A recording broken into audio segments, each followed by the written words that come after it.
Hey everybody, and welcome to another episode of Time, Talent, Treasure Radio. I'm your host, Jared Sebesta of Tejas Financial Group, where we build purposeful retirement plans. At Tejas Financial Group, we believe retirement planning is so much more than just preparing financially. Our goal is to help retirees and pre-retirees steward their time, talent, and treasure. We have the tools and proven process to make sure your retirement plan delivers the greatest purpose, impact, and legacy. If you need help building a purposeful retirement plan specific for your life and your retirement, give us a call. Our number is 222-4236. You can request a meeting online at our website, tejasfinancial.com. And if you are in the neighborhood, just stop by our office. We're located on 19th Avenue Southwest in Wilmer, building purposeful retirement plans. Well, thanks for tuning in today. Before we get started with our show today, I just want to announce or make another reminder of our next online seminar. It is coming up on Wednesday, June 28th at noon Central Time, and it is called The Top 3 Retirement Lies, What They Are, and How to Avoid Them. For nearly a century, retirement has been a flawed concept rooted in lies which rarely get questioned. And if you follow these lies, they can lead to massive missteps for a retiree. And while conventional retirement planning wisdom has good intentions, it may not deliver on creating the most fulfilling and rewarding retirement experience. So, on Wednesday, June 28th at noon Central Time, Ben Tejas and myself, we are going to expose the top 3 retirement lies that we have seen in our firm and how you can avoid them. As with all of our online seminars, they are 100% free. They're an online Zoom call, but you have to register. And the way that you do that is by going to our website, tejasfinancial.com. You will see a link right at the top of the homepage. Also, if you haven't liked our Facebook page, we've got posts and links all over there as well. Make sure you sign up. And here's the deal. Even if you can't join us at noon Central Time on the 28th, if you register, you're going to get the replay delivered right to your inbox. So again, make sure you go to Tejas Financial and sign up for our next online seminar. Okay, let's get to today's show. Well, we've got a treat for you today. We've got Matt Hoekstra in the studio. Matt is joining us here once again, and it's good to have you on the show. You bring a little different flavor to the show, and you came up to me a week or so ago and said, basically, I'm seeing something come up a lot. I'm working on a number of cases where people are dealing with a specific issue. Let's talk about that today.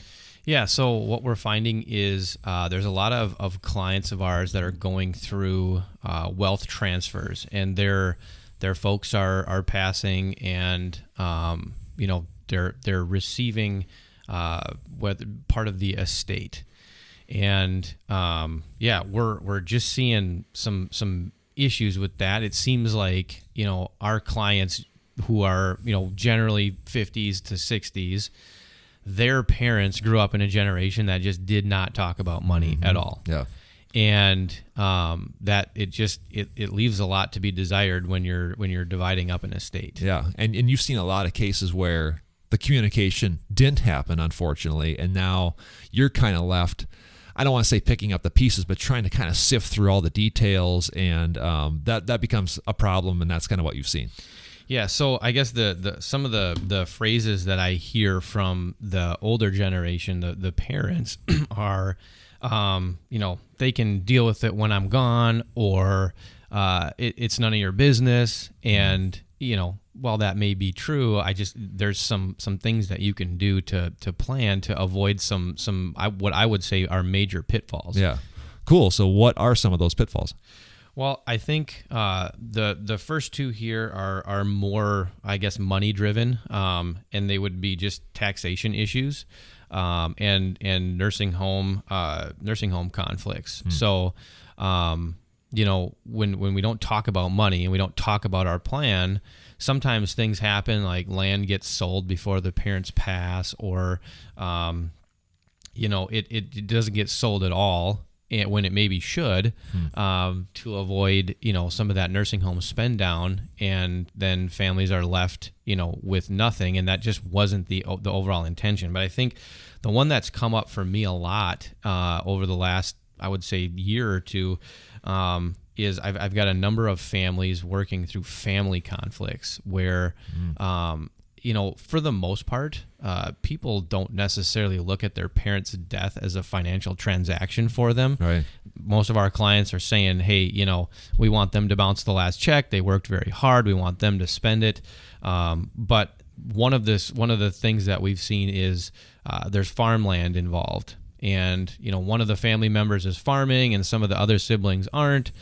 The family member that's farming it kind of has the expectation that I'll just take that over, or right. There's some kind of dynamic like that when it's not talked about, maybe that's what the parents want. Mm-hmm. And if that's the case, have that conversation. But avoiding a short-term conflict by not talking about that now, really I've seen blows the doors off relationships and puts major cracks in family dynamics moving forward. And that's the sad part is, a lot of the parents that have that attitude of, well, they can deal with it when I'm gone, aren't expecting families to just get torn apart. But I've seen it time and time again where now it's like, well, when the estate settles and we get this stuff taken care of, we probably won't talk to our brother and sister or our family it's too bad. Again. And that's really not what the parents intended. Yeah. So what's the solution? Obviously, will probably comes to mind, but is there something deeper that people could do or should start doing?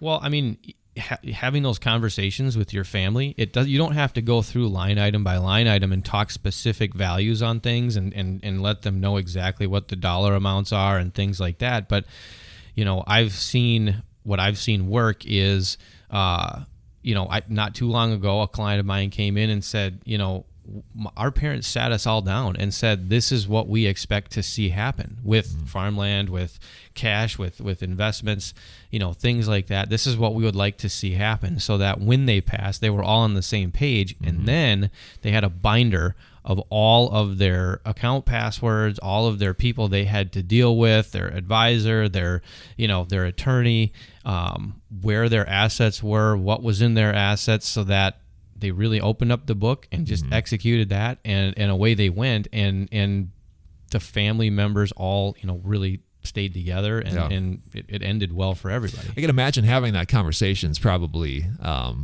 difficult at best for a lot of families, especially older generations. What's maybe, how do people start that conversation? How do they get over the fear of beginning to kind of have these more difficult, transparent conversations with family members? Yeah, well, it's not walking up to your parents and saying, hey, we want to talk about your bank accounts and all your assets and all that kind of stuff. Really, you can open the door to that conversation by saying, we want to see, you worked very hard for what you got. You've amassed wealth. You've got, you've done a lot of things right. How do you want us to execute that when you're gone? What do you want to see happen with that? Just help us understand your mindset on, again, whether it be investments, whether it be cash, whether it be farmland, what do you want to see happen with that? And how can we carry out your wishes in the best way? And that's, less of a financially motivated conversation. So your parents won't necessarily feel like, well, they're just biding our time, waiting for us to die so they can get their hands on all our assets. Yeah. That's a great point. Where do we come in? How can we facilitate, or you specifically facilitate? What's our role in that conversation? Well, we deal with that stuff every day. I've been an advisor for going on 8 years now. You mentioned kind of my unique perspective on that. I've got my master's degree in psychology. And so, I really enjoy that because I know what the ramifications are of getting that right versus getting it wrong. So, let me help you have conversations with your family if it's awkward or you don't know where to start. Right. We have a conference room here where we have those conversations quite often. Yeah. And I can't control necessarily how your folks view money or how you view money, but we can help you talk about it. All right. Thank you so much, Matt. Well, if you want to take Matt up on that offer and get that conversation started and or start building your purposeful retirement plan, we can help. We have a number of ways you can set up a no-cost, no-obligation meeting. First, give us a call at 320-222-4236. Request a meeting at our website, tejas.financial.com. And like I said, if you're in the neighborhood, just stop by our office. We're located on 19th Avenue Southwest in Wilmer. Office hours, Monday through Friday, 8:30 to 4:30. I'm Jared Sebesta, joining you on this episode of Time, Talent, Treasure Radio. Thanks for listening. We'll see you next time.